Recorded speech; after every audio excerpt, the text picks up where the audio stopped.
Hello everyone, আসসালামু আলাইকুম।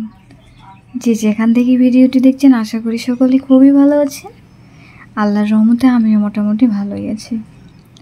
তো আজকে আমি আবারও আপনাদের মাঝে চলে আসলাম নতুন একটা রেসিপি নিয়ে, যেটি কিনা হলো ডিম ঝুরি দিয়ে আলুর ঘাঁটি।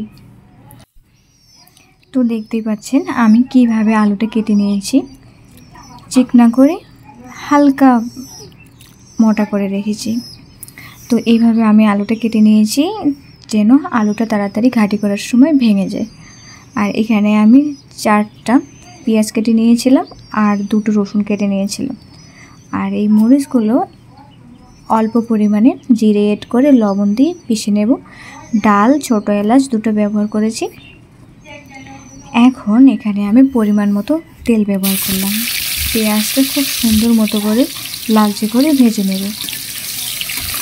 যতক্ষণ না অবধি লাল রং আসে ততক্ষণ অবধি আমি ভাজতেই থাকবো।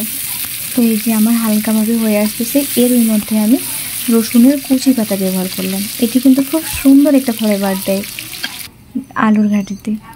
তো এই যে লাল হয়ে আসছে, এখন আমি একটা ডিম ভেঙে দেব। তো এই যে ডিম একটা ভেঙে দিলাম, এটি ছিল হাঁসের ডিম। তো এই ডিমটা খুব সুন্দর মতো করে এখন আমি ঝুরি করে নেব। যতক্ষণ অবধি না লালচে রং আসে ততক্ষণ অবধি ভাজতে থাকবো।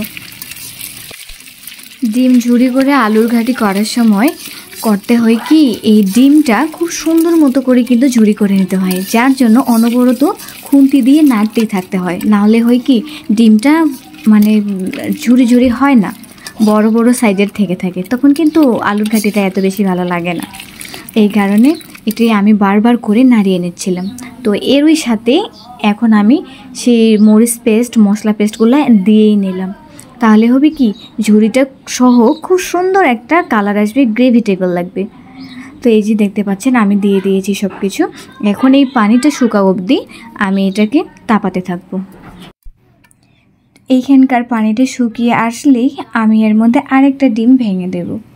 তো এই যে দেখতে পাচ্ছেন ভুরভুরি কাটতেছে, পানিটা শুকিয়ে আসছে। এখন আমি আরেকটা ডিম ভেঙে দিলাম।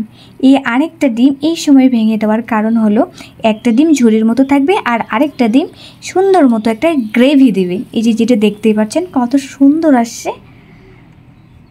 তো এইটা আমি খুব সুন্দর মতো করে একটু এখন ভাজিয়ে নেব। তার মধ্যে একটা তেজপাতা অ্যাড করলাম। আমি 2টা তেজপাতা অ্যাড করেছি।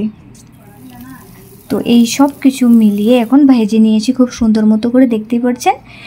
এখন আমি এর মধ্যে আলুটা অ্যাড করলাম। এই আলুটা একটু একটু করে অল্প তাপে খুব সুন্দর মতো করে আগে ভেজে নেব। লবণ এবং হলুদ অ্যাড করে দিলাম পরিমাণ মতো।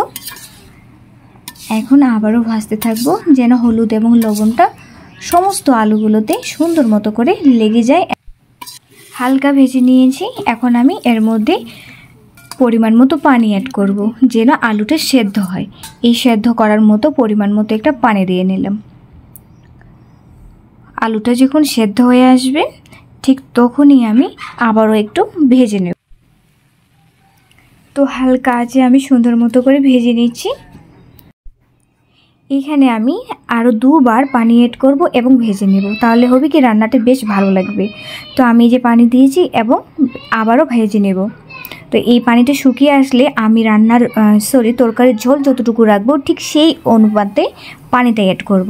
এবং পানিটা যখন আমার টকবক হয়ে আসবে তখন একটা ঘুটুনির সাহায্যে আমি এটাকে নাড়িয়ে নেব। তো এই যে এটা দেখতে পাচ্ছেন, এটাকে ঘুটুনি বলে আমাদের আঞ্চলিক ভাষায়।